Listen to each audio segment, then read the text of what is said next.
کہ ابن عباس مجھے مارنے والا کون تھا تو انہیں بتایا گیا کہ مغیرہ بن شعبہ کا وہی غلام فیروز۔ یہ سن کر حضرت عمر نے کہا کہ اللہ کا شکر ہے کہ مجھے کسی کلمہ پڑھنے والے مسلمان نے نہیں مارا۔ مطلب فیروز نے صرف 2 درہموں کی وجہ سے دنیا کے سب سے طاقتور بادشاہ خلیفہ عمر رضی اللہ تعالیٰ عنہ پر حملہ کیا تھا۔ لیکن یہاں پر کہانی کا ایک دوسرا اینگل بھی ہے۔ جب سے فیروز مدینہ آیا تھا وہ یہاں بالکل بھی خوش نہیں تھا اور مسلمانوں سے بہت سخت نفرت کرتا تھا، اور مدینہ کے باقی لوگوں سے دور رہ کر صرف ایک شخص کے ساتھ پھرتا تھا، وہی ہرمزان۔ اور کہا جاتا ہے کہ جس خنجر سے حضرت عمر کو مارا گیا تھا وہی خنجر لوگوں نے اس سے صرف ایک ہی دن پہلے ہرمزان کے پاس دیکھا تھا، جس کی وجہ سے بہت ہسٹورینز کہتے ہیں کہ فیروز کا یہ حملہ اکیلا نہیں بلکہ پرشین امپائر کی ایک سوچی سمجھی سازش تھی، اور یہ سازش مدینہ میں بیٹھے پرشین امپائر کے پرانے جنرل ہرمزان نے بنائی تھی۔ اسی لیے حضرت عمر کی شہادت کے کچھ ہی دنوں بعد ان کے ایک بیٹے عبید اللہ نے ہرمزان کی جان بھی لی تھی۔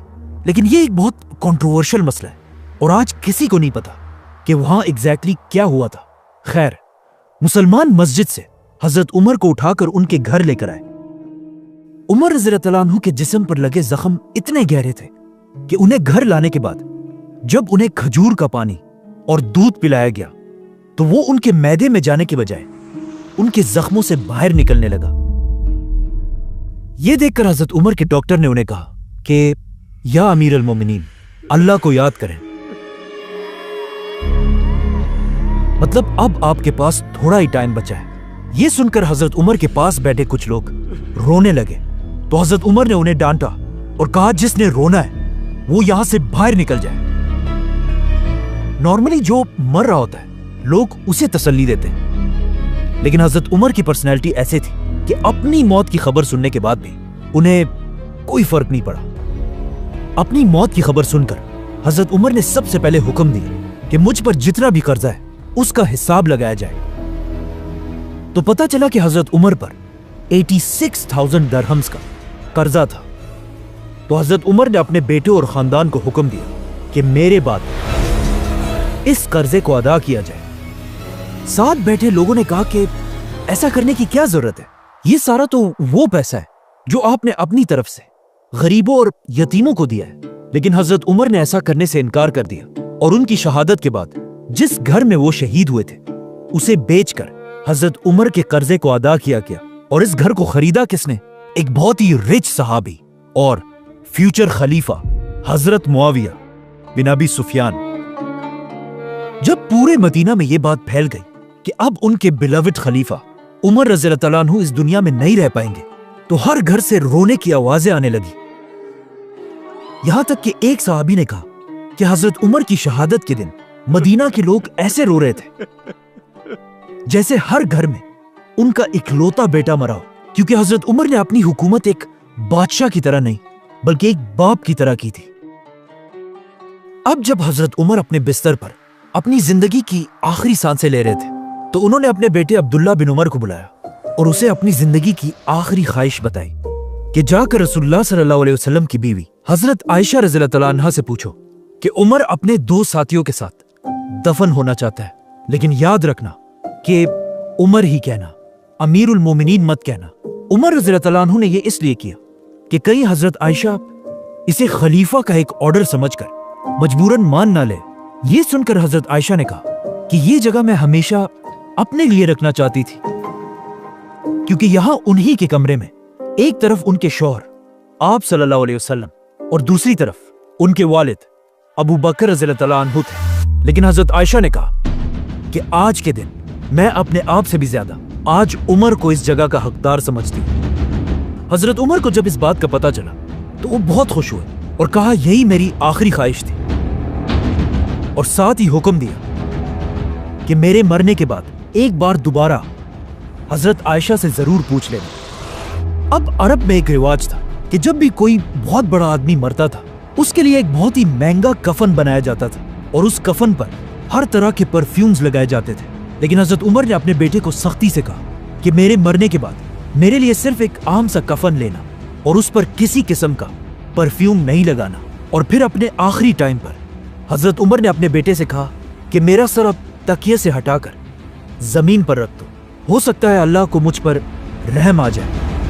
اور اس طرح 10 سال اور 6 مہینے تک مسلمانوں کے خلیفہ رہنے کے بعد حضرت عمر اس دنیا سے چلے گئے. اور اس طرح اسلام کے دوسرے خلیفہ کو رسول اللہ صلی اللہ علیہ وسلم اور ابو بکر رضی اللہ تعالیٰ عنہ کے پاس مدینہ میں دفنا دیا گیا. لیکن اپنی وفات سے پہلے حضرت عمر نے نیکسٹ خلیفہ کے لیے 6 لوگوں کو نامینیٹ کیا تھا اور حکم دیا تھا کہ میرے مرتے ہی ان 6 لوگوں کو ایک گھر میں بند کر دیا جائے اور صرف 3 دنوں کے اندر اسلام کے نیکسٹ خلیفہ کا اعلان کریں. سبسکرائب.